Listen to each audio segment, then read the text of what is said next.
They want this classroom here, and we are pushed out. Before that happens, that we are being pushed out, I would be rather giving you an hour of questions and answers than to carry on in this fashion.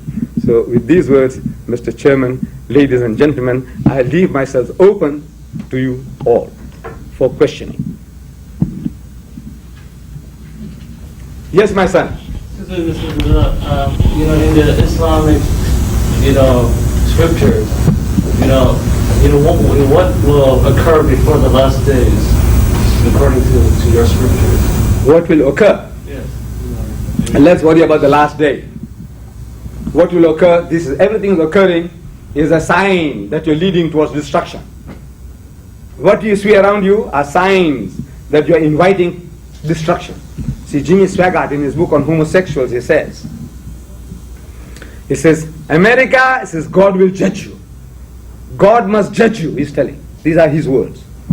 If he doesn't judge you for what is going on, he says God might have to apologize to Sodom and Gomorrah for what he done to them. These are his words, sir. Professor White, these are his words. He says God will judge you, America, and if he doesn't judge you, that will destroy you. If you don't repent and come right straight away. If you don't, he says he might, it's actually his words. God might have to apologize to Sodom and Gomorrah for what he had done to them. This is the situation. So these are signs that you are about to destroy yourself. You're committing suicide. Is there a Messiah that's coming? Yes, the Messiah is coming. Jesus Christ. He's coming back. He's coming back to judge you for having strayed from the path. You see, you read in the Gospel of St. Matthew. Jesus says, many will say to me on that day, the last day, Lord, Lord, did we not prophesy in thy name? And in thy name cast out devils. Missionaries, they're doing beautiful work. They say, we heal the sick and the blind and the lepers, and we give life back to the dead. Instead of going to the hospitals, they just keep on doing in their stages. I said, look, go to the hospitals, man, the lunatic asylums. Free them all. No. They're not interested in the hospitals. They're not interested in the lunatics. When you come to his meeting, only then he will give this gift to you. And he said, they're doing in the name of Christ. You see, they go to Indonesia. They go to Malaysia. They go to the Philippines. They build orphanages, hospitals. They build schools. Everything they're doing for who? For Christ. So they will say, and performing miracles in the name of Jesus Christ.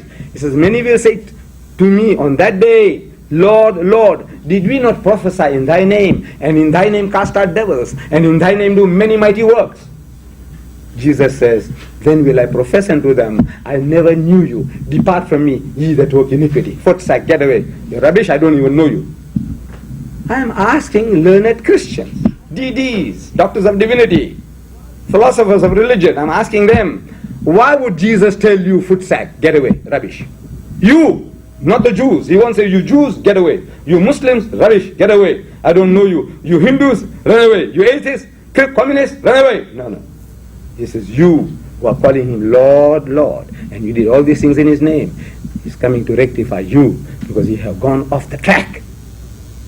He had come to take us to God, make us to worship God. We left God and started worshiping him. Christendom is worshiping Jesus Christ. A child born in the stable to a Jewish girl, circumcised on the 8th day, like any other Jewish child. You know what is circumcision?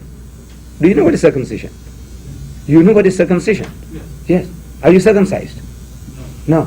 What do you know about circumcision? What is circumcision? No, this is, what's that? I don't know what it is. Yes. You see, circumcision, circum in English means right round, and size means to cut. Circumcision means to cut right round. What? The flesh in front of the male organ. It is cut right round, the skin is removed, the foreskin. The Jews do it, the Muslims do it, see, and other people do it for hygienic reasons. They have problems and they get circumcised. They have problems and they go to hospital, get circumcised. Jesus Christ was circumcised. You know that? See, Luke chapter 2 verse 23 says, when he was 8 days old, he was circumcised and named Jesus by the angel when he was in his mother's womb. So he was circumcised. Now you can't circumcise a child with your mouth. You say circumcise, and the guy gets circumcised. It doesn't happen that way. You have to hold the little child, by his little penis. You have to loosen the skin from the gland, because if you cut the gland, the guy will be useless for life. You know that? So they have to take precaution. With the Jews we take precaution. And you mean to say this is your God, somebody holding him by a little tool? Your God that? No, your brains. I want to know, where is your brains? Can anybody hold God by his tool? Your mind. Suppose you were a nurse. You can imagine any situation. The human mind can imagine anything. In the stable you're helping Mary when she's delivering the child. When you see the helpless, puny little creature with all the filth and the muck coming out of his mother's womb, can you for one moment think that that is your Jehovah? Your God that?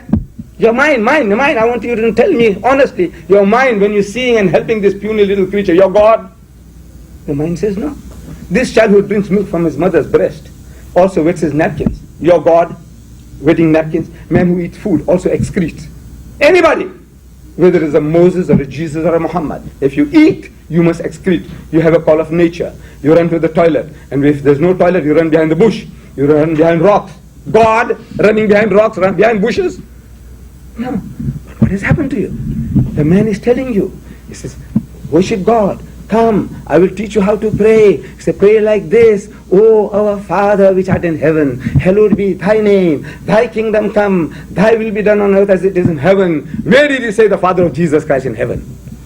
He is crying to God on the cross. If you remember, he said, Eli, Eli, lama sabachthani. My God, why hast thou forsaken me? He is God? Is he crying to himself? Is he putting on an act?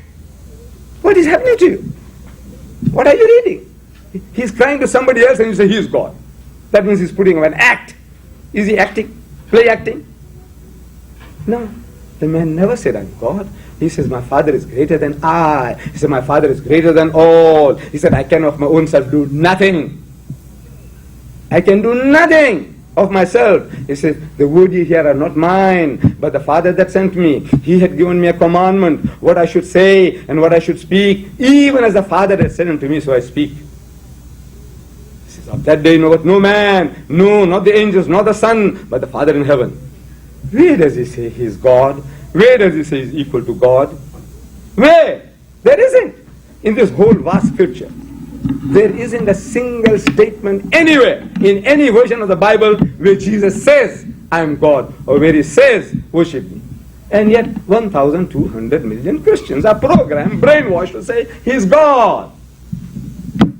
So, my son, he is coming back to judge you.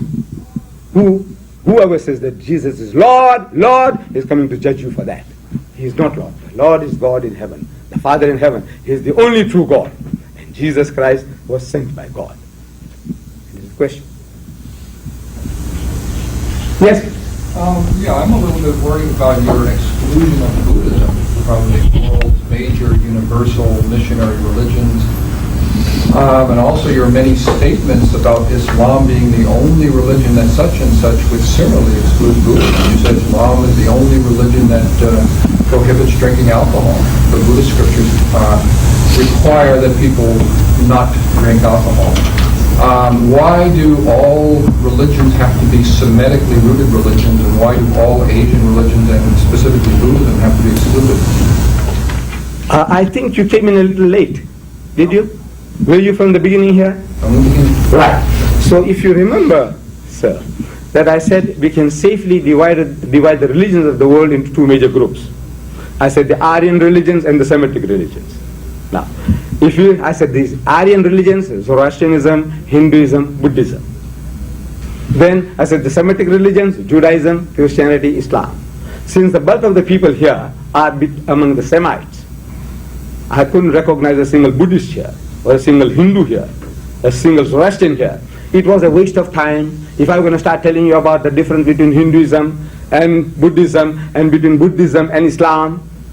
See, if we started going to all that, I said I was given 1 hour in which to deliver the goods.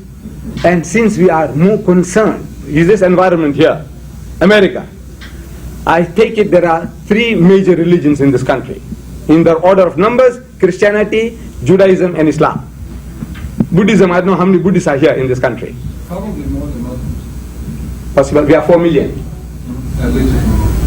I haven't heard of a single Buddhist preacher in this country. I hear about Sun Myung Moon. I heard about Father Divine, about Swami Prabhupada, Maharishi, Guru Maharaj. I heard them all, that you had them here.